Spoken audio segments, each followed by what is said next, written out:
할렐루야. 오늘은 야베스의 기도라는 제목으로 하나님 말씀을 증거하도록 하겠습니다. 야베스의 기도입니다. 야베스, 야베스의 기도. 우리 너무나 잘 아는 말씀이지 않습니까? 모르십니까? 성경 통독반으로 가시면 야베스 잘 들은 익숙한 그런 이름입니다. 그렇죠? 야베스의 기도도 우리는 잘 알고 있습니다. 사실 이 야베스라는 인물과 그가 했던 기도는 많은 크리스찬들 사이에서 별로 주목받지 못하던 그런 사람이었습니다. 별로 주목받지 못했습니다. 그런데 2001년도에 브루스 윌킨슨이라는 목사님께서 야베스의 기도라는 책을 내셨어요. 그런데 이 책이 베스트셀러가 되었습니다. 이 책 때문에 도리어 거꾸로 이 성경 말씀에 나와 있는 인물인 이 야베스가 주목받기 시작을 했습니다. 실제로 이 책 때문에 당시에 이 야베스의 기도라는 책을 읽고 야베스의 기도문, 그 짤막한 기도문을 암송하여서 기도하는 법, 그런 기도가 유행을 했던 때도 있었습니다. 그리고 실제로 이 야베스의 기도는 찬양의 가사로도 인용되기도 했습니다. 인터넷 유튜브에 검색해 보시면 거기다 야베스의 기도라고 쳐보십시오. 진짜 제목이 야베스의 기도라는 찬양곡이 있습니다. 들어보니 괜찮더라고요. 그런데 당시에 윌킨슨 목사님의 이 야베스의 기도라는 책은 단순히 성경에 나와 있는 이 야베스라는 인물만 부각시킨 것이 아니라 당시 갓 밀레니엄 시대가 되었던 2000년도에 그 당시 지금으로부터 약 조금 안 되는 20년 안 되는 그 기간 그 전에 이 기독교 교계에 큰 반향을 일으켰습니다. 당시까지 이 기독교 교계에 많은 그런 목회자들은 이 기복신앙, 하나님께 복을 구하는 신앙에 대해서 굉장히 회의적인 그런 분위기였습니다. 실제로 목회자들 가운데 주일날 설교 말씀을 전할 때 여러분, 기복신앙은 우리가 추구할 신앙이 아닙니다. 하나님께 복만 비는 것은 옳지 않습니다. 그런 메시지들이 강단에서 자주 선포되곤 했었습니다. 실제로 당시에 전도사였던 저 역시도 기복신앙, 유치하고 저급한 신앙이라고 그렇게 제가 깎아내리는 그런 설교를 했던 적도 있었습니다. 그런데 이런 영적인 분위기 속에서 이 브루스 윌킨슨의 목사님의 야베스 기도라는 책은 사람들에게 큰 도전을 주었습니다. 어떤 도전이냐면은 여러분, 하나님께 복을 비는 것, 복을 구하고 복을 기도하는 것, 그것이 정상적인 일이 아닙니까? 그것이 당연한 일이 아닙니까? 그것이 하나님 앞에서는 하나님의 백성들이 구해야 할 당연한 신앙의 모습이 아닙니까? 그렇게 크리스찬들에게 도전을 주었습니다. 성도 여러분, 우리가 하나님께 복을 구하는 것 당연합니다. 하나님께 은혜를 구하는 것 해야 합니다. 하나님께 복을 구하며 간절히 기도하는 것, 그것이 우리가 해야 할 마땅한 신앙생활인 줄 믿습니다. 그래서 우리는 우리의 기도의 삶에 불을 붙여야 합니다. 우리의 삶에 기도의 불이 꺼지면 다른 모든 신앙의 불이 꺼지는 것입니다. 기도의 불을 붙여서 신앙의 온도가 올라갈 때에 우리의 전반적인 모든 신앙과 삶이 변화되는 것입니다. 하나님이 내려주시는 축복으로 가득하게 되어지는 것입니다. 그래서 오늘은 십수년 전 유행처럼 지나가던 이 야베스의 기도를 통해서 이 야베스의 기도의 특별한 점 묵상하시면서 우리의 기도의 삶에 다시 한번 우리의 기도의 삶을 리프레시하고 리바이벌, 부흥시키는 그런 복된 시간 갖도록 하겠습니다. 첫째로 야베스의 기도는, 그 기도의 특별한 점은 그의 기도는 하나님께 자신의 인생에 대해서 진지하게 질문하는 기도였다는 사실입니다. 야베스는 기도를 통해서 하나님께 자신의 인생에 대한 진중한 질문을 드렸습니다. 그래서 그의 기도는 깊이가 있는 기도였습니다. 야베스는 몹시 어려운 환경 가운데 태어나고 자랐습니다. 오죽하면 어머니가 그의 이름을 고통이라는 뜻을 가지고 있는 야베스라고 이름을 붙였겠습니까? 얼마나 삶이 처량하고 각박했으면 자식에게 그런 부당한 이름을 붙여주었겠습니까? 당시 야베스가 경험했던 그의 삶의 고통, 고난, 정확하게 무엇이었는지는 우리는 알 수가 없습니다. 그러나 오늘 짧은 이 두 구절 말씀을 통해서 우리가 추측할 수 있는 것 여러 가지가 있는데, 그 중에 하나가 무엇이냐 하면은 이 야베스가 그가 성장하고 하나님께 복을 받았을 때 존귀한 자라, 존중받는 자라, 그렇게 표현을 하고 있습니다. 그는 하나님께 복을 받고 난 뒤에 훌륭한 사람이 되었습니다. 그런데 그가 그때까지도 그렇게 훌륭한 사람이 되었음에도 불구하고 후대에 그를 기록할 때에 야베스는 누구의 아들이다, 또는 야베스의 아버지는 누구다라는 정확한 기록이 없습니다. 그가 유다 지파에 소속된 사람이었다는 것은 분명합니다. 그런데 역대기 말씀에 유다 지파에 관한 족보를 기록할 때에 사람을 이름을 나열하는데 중요한 사람들은 원래 그들의 형제, 그들의 어머니, 아버지의 이름을 명하고 있습니다. 그런데 야베스는 뜬금없이 갑자기 나타났는데 그의 아버지가 누구인지는 모릅니다. 기록되어 있지 않습니다. 그것으로 보아 그는 아마도 본체의 자식이 아닌 것으로 추측이 되어집니다. 정실의 자녀가 아니었던 것입니다. 그리고 또 하나, 야베스의 어머니가 야베스를 낳을 때 내가 수고로이 낳았다라는 표현이 있습니다. 수고로이 낳았다는 것은 내가 고통 중에 자식을 낳았다라는 의미입니다. 그녀가 이렇게 표현한 것으로 보아 아이를 낳을 당시에 어쩌면 전쟁통에 이 야베스의 아버지가 죽음을 맞이해서 야베스가 사생아로 태어났을 가능성도 있습니다. 아니면은 이 어머니가 자녀를 낳을 때에 난산을 하다가 결국은 아이를 낳고 아이의 이름을 지어주고 그만 유명을 달리했을 수도 있습니다.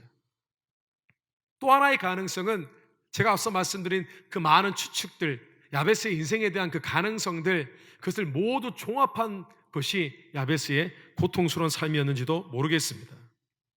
왜냐하면 그가 하나님께 진지하게 기도할 만큼 성장했을 때도 여전히 그는 고통 가운데 있었기 때문입니다. 야베스의 고통스러운 삶은 매우 지속적인 고통이었습니다. 얼마나 힘들었겠습니까?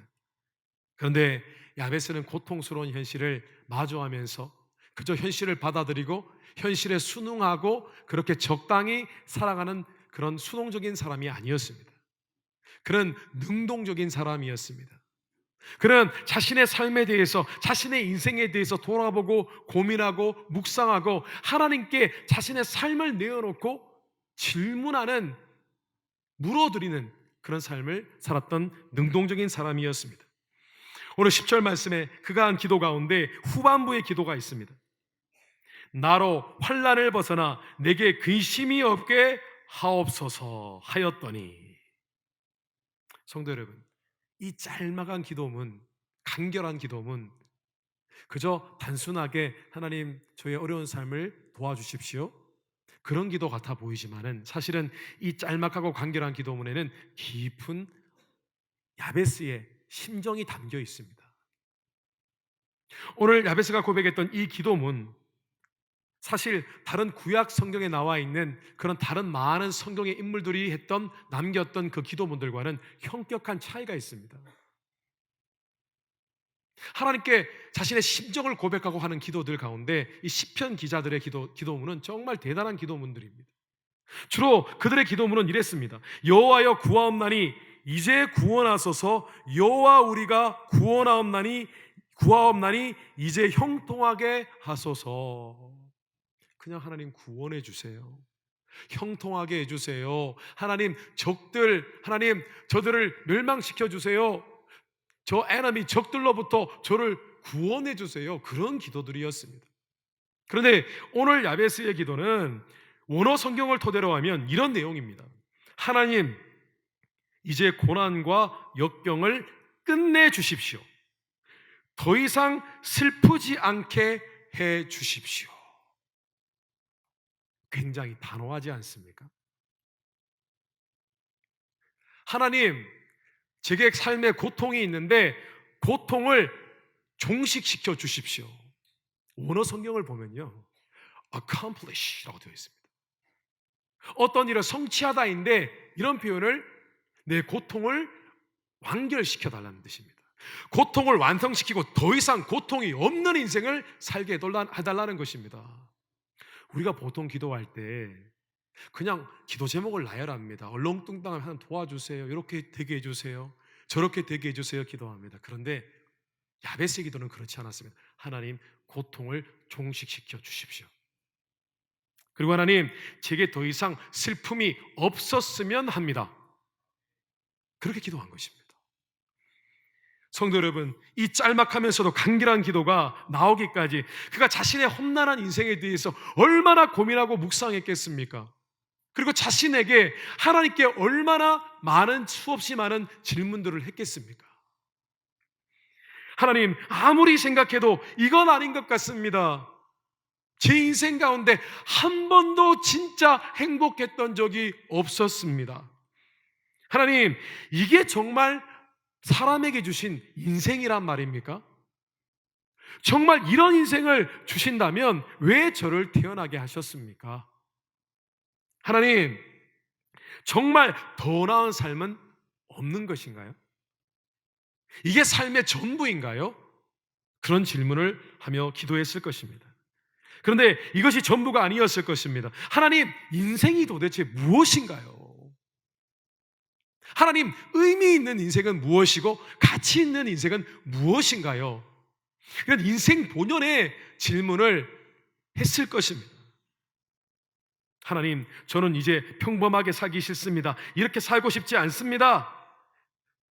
저는 평소에 남을 돕는 사람이 그렇게 좋아 보일 수 없었습니다. 저도 돕고 싶고 섬기고 싶은 삶을 살고 싶습니다. 그런데 제 환경은 그렇지 않습니다. 그렇게 기도했던 것입니다. 제가 왜 그의 기도를 이렇게 추측하느냐 하면 그 근거가 있습니다. 왜냐하면 오늘 말씀의 역대기 기자는 그를 평가할 때에 그가 존귀한 자라고 표현하고 있습니다. 존귀한 자라는 것은 honorable, 존경받을 만한 사람이었다는 뜻입니다. 그는 실제로 평범한 삶을 살지 않았습니다. 하나님께 인생에 대해서 질문했고 하나님께 정말 단호한 신앙의 기도의 고백을 했고 하나님께 기도의 응답을 받아서 복된 삶을 살았고 그는 다른 어떤 삶보다 존귀한, 존중받는 그런 남을 섬기는 그런 삶을 살았던 것입니다. 성도 여러분, 우리의 인생이 공허할 때가 있습니다. 인생이 답답할 때가 있습니다. 뭔가 만족이 없을 때가 있습니다. 인생이 참 험난하다, 어렵다고 느낄 때가 있습니다. 그런데 그때에 우리는 하나님께 기도해야 합니다. 그런데 그냥 기도하는 것이 아니라 하나님께 질문해야 합니다. 우리 인생을 꺼내놓고 하나님께 질문해야 합니다.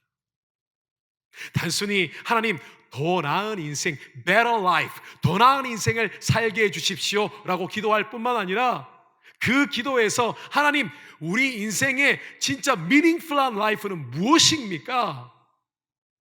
인생의 가치는 무엇입니까? 라는 진중한 질문을 해드릴 수 있어야 한다는 것입니다. 인생에 바른 질문이 있어야 돼요. 하나님께 하는 바른 질문이 있을 때에 하나님께서 바르게 우리의 인생에 응답해 주십니다. 우리의 삶을 더 나은 삶으로 인도하십니다. 뿐만 아니라 우리의 삶에 제2막을 열 수 있는 비전을 주십니다. 성도 여러분, 지금까지 우리의 기도가 어땠습니까? 내 인생을 놓고 하나님께 질문해 보셨습니까? 그렇게 기도하셔야 됩니다. 제가 전도사 시절에 섬기던 교회에 담임 목사님께서는 40대 초반에 늦깎이로 목회를 시작하신 분이십니다. 그런데 목사님께서 목회를 시작하시게 되신 계기가 매우 독특합니다. 목사님이 20대에 미국에 유학을 오셨습니다.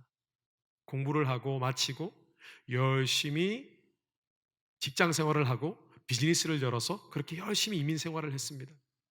이민 생활에 성공하기 위해서 최선을 다했습니다.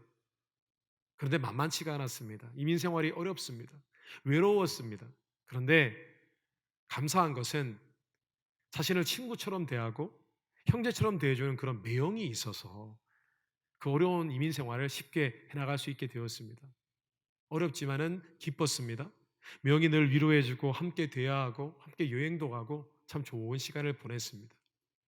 그리고 매형도 리커스토어를 하고 본인도 사업을 하면서 점점 자리가 잡힐 무렵에 큰 사건이 있었습니다. 매형이 리커스토어를 경영하다가 대낮에 강도가 쏜 총에 맞고 그만 숨을 거두고 말았습니다. 그 소식을 듣고 뛰어갔습니다. 명예의 죽음을 보면서 통곡을 했습니다. 상실감이 느껴졌습니다. 나를 사랑해주는 사람이 이 세상에 사라졌구나. 그때부터 하나님께 기도하기 시작했습니다. 하나님, 왜 매형을 데려가셨습니까? 왜 그렇게 선한 사람을 하나님 데려가셨어요? 왜 그러셨어요, 하나님? 그렇게 기도를 했습니다. 그런데 하나님께 하기 시작한 그 질문이 끊이지가 않았습니다. 시간이 지나면 지날수록 계속해서 하나님께 물었습니다. 하나님, 왜 그러셨어요? 그러면 하나님, 도대체 왜 매형을 이 땅에 태어나게 하셨어요? 그런 질문이 점점 변해갔습니다. 하나님, 도대체 life, 인생이 무엇입니까? 하나님께서 왜 이 땅에 저희들에게 생명을 주셨습니까? 하나님, 인생의 의미는 무엇입니까? 인생의 가치는 무엇입니까? 한 번밖에 없는 인생이라면 어떻게 살아야 합니까? 어떻게 살아야 의미 있는 인생을 살 수가 있습니까? 그렇게 끊임없이 기도했습니다. 24시간 가운데 자는 시간 외에는 계속해서 걸어가면서 하나님께 물었습니다. 하나님께 기도했습니다. 하나님, 성경 말씀도 폈습니다. 성경 말씀을 몇 독했습니다. 그런데 어느 날 하나님께서 목사님의 질문에 답변해 주셨습니다. 네가 영혼을 섬기는 일에 헌신해 보지 않겠니? 하나님께서 말씀하셨습니다. 그 말씀을 듣고 인생의 참 의미를 깨닫게 되었습니다. 그래서 목회를 시작하게 되셨습니다. 지금도 어딘가에서 생명의 말씀을 전하면서 영혼을 위해 중보하고 섬기는 그런 일을 하실 줄 믿습니다. 성도 여러분, 우리는 기도를 통해서 하나님께 우리의 인생에 대해서 끊임없이 진중하게 질문해야 합니다. 우리의 인생이 어떻게 생겨났고 그것이 어디로 가며 어떤 의미를 갖고 있어야 하는지, 어떤 가치가 있는지, 우리가 어떻게 해야만 하는지를 우리는 하나님께 물어야 한다는 것입니다. 그런 질문하는 기도하셔서 인생을 꺼내놓고 하나님께 질문하셔서 끊임없이 질문하고 하나님의 답변을 기다리실 때에 그의 삶이 복되고 형통해질 뿐만 아니라 인생의 이막이 열리고 새로운 방향성이 우리 가운데 임하는 그런 복된 삶을 살게 되시기를 주님 이름으로 축원합니다. 둘째로 야베스의 기도는 하나님께 인생 전체를 걸고 도전하는 그런 능력의 기도였습니다. 다시 말씀드립니다. 야베스의 기도는 하나님께 인생 전체를 걸고 도전하는 그런 기도였습니다. 오늘 야베스의 기도를 특별하게 하는 것은 그가 단순히 몇 가지 기도 제목을 많이 열거한 것이 아니라는 것입니다. 물론 오늘 기도가 야베스의 기도의 전부는 아니었을 것입니다. 그도 하나님께 디테일하게 기도를 했을 것입니다. 그런데 오늘 기도문에 보면은 그의 기도는 하나님께 인생 전부를 걸고 불가능에 도전하는 기도였습니다. 오늘 10절 전반부 말씀에 야베스가 이스라엘 하나님께 아뢰어 이르되 주께서 내게 복을 주시려거든 나의 지역을 넓히시고. 여기서 지역이라고 번역된 히브리어 이 게불이라는 단어는 지경, 국경선을 의미합니다. 즉 야베스가 구했던 것은 땅을 넓혀 주십시오라는 기도였습니다. 그런데 이 기도가 독특한 것은 당시 야베스가 살던 시대에는 이 율법의 말씀에 의하면은 땅을 함부로 매매할 수 없는 것이었습니다. 왜냐하면은 하나님께서 땅을 이 이스라엘 백성들이 가나안 땅을 정복할 때 기업으로 주셨기 때문입니다. 그래서 늘 자신들이 받은 땅은 늘 자녀들에게 상속되어지는 그런 땅이었습니다. 즉 가능성은 하나밖에 없습니다. 이 야베스가 지역을 넓혀달라, 지경을 넓혀달라고 기도했던 것은 그가 자신이 스스로 개척하겠다, 전쟁을 하여서 땅을 얻겠다라는 의미였습니다. 그는 자신이 출신 배경 때문에 아버지로부터 물려받은 재산이 없었던 것 같습니다. 기업이 없었던 것 같습니다. 고작 해봐야 조그만 집 하나 세울 수 있는 땅밖에 없었을 것입니다. 그런데 그가 지금 하나님, 제가 전쟁하고 제가 직접 개척하고 싸워서 하나님 땅을 얻기를 원합니다. 하나님 지경을 넓혀 주시옵소서. 제 인생에 새로운 도전이 있기를 원합니다. 하나님 이렇게 살고 싶지 않습니다. 새로운 일을 보여 주시옵소서. 새로운 그림을 보여 주시옵소서. 그렇게 기도했던 것입니다. 우리가 오해하지 말아야 할 것은 야베스가 한 기도가 그저 물질적인 축복을 얻기 위한 기도가 아니었다는 사실입니다. 성경 말씀의 기업이라는 것은 영적인 축복을 동시에 의미합니다. 하나님, 제가 잘 되어서 다른 인생을 살아서 하나님, 제 자녀가 그런 영적인 물질적인 유산을 물려받기 원합니다. 그런 의미가 있었던 것입니다. 성도 여러분, 현재의 인생에 만족하지 마십시오. 우리가 기도하면 우리의 인생에 이막이 있습니다. 하나님께 그저 만족하고 살지 마시고 하나님께 삶 전체를 걸고 기도하십시오. 하나님께 크게 도전하십시오. 다시 말해서 더 크고 높고 귀하고 가치 있는 일을 하나님께 구하십시오. 정말 하나님께 기도로 승부 거십시오. 한번 따라해 보겠습니다. 더 크고 높고 귀하고 가치 있는 그런 일을 구하자. 그런데 우리가 인생을 걸고 기도할 때 그냥 기도하는 것이 아니라 하나님께 간절히 부르짖고 눈물을 흘리며 기도해야 합니다. 오늘 개역개정 번역에는 야베스가 이스라엘 하나님께 아뢰어 가로되라고 표현이 되어 있습니다. 그런데 이 아뢰어라고 번역된 히브리어 카라라는 단어는 단순히 말을 건네는 의미도 있지만은 이 말은 아주 다급한 요구를 할 때에 말하다라는 의미입니다. 야베스는 하나님 앞에 간절히 부르짖었습니다. NIV 성경 번역을 보면은 탁월한 번역이라고 믿습니다. He cried out to God. 하나님께 부르짖었다. 울면서 절규했다. 그런 표현으로 나와 있습니다. 그래서 저는 오늘 본문 10절 말씀을 이렇게 다시 번역하기를 원합니다. 야베스가 이스라엘 하나님께 울며 불며 절규하며 소리질러 가로되 원컨대 내게 복의 복을 더하사 나의 지경을 넓히시고 주의 손으로 나를 도우사 나로 환난을 벗어나 나의 이름과 같은 내 인생의 고통에서 벗어나게 하옵소서 하였더니. 성도 여러분, 하나님께 울며 기도해 보셨습니까? 하나님께 부르짖고 절규하며 기도해 보셨습니까? 우리의 삶 가운데 정말 중요한 기도 제목이 있습니다. 내 인생에 대한 기도 제목, 내 자녀의 인생에 대한 기도 제목들, 우리가 절규하지 않고는, 부르짖고 눈물 흘리지 않고는 기도할 수 없는 그런 기도의 제목들이 있습니다. 왜 그런 기도하지 않으십니까? 우리는 눈물을 흘리며 절규하며 기도해야만 합니다. 때로는 예배당에 나와서 아무도 없는 예배당에 혼자 무릎을 꿇고 하나님 앞에 목이 쉴 때까지 부르짖어 기도해야 합니다. 또는 우리는 하나님께 눈물을 흘리며 기도해야 합니다. 어떻게 눈물이 없는 기도와 눈물이 있는 기도가 동일하겠습니까? 그렇지 않습니다.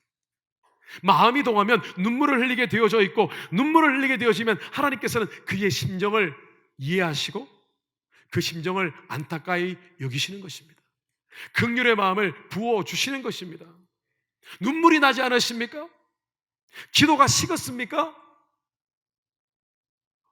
쥐어짜서 기도하십시오. 눈물을 흘리십시오. 자녀를 위해 기도할 때에 간절히 눈물을 흘리며 기도하십시오. 안 되냐고요? 아무리 쥐어짜도 눈물이 나지 않습니까? 양파를 눈에 비벼서라도 우리는 울며 기도해야 합니다. 기도해야 합니다. 어떻게 눈물이 없이 평생을 기도하시겠습니까?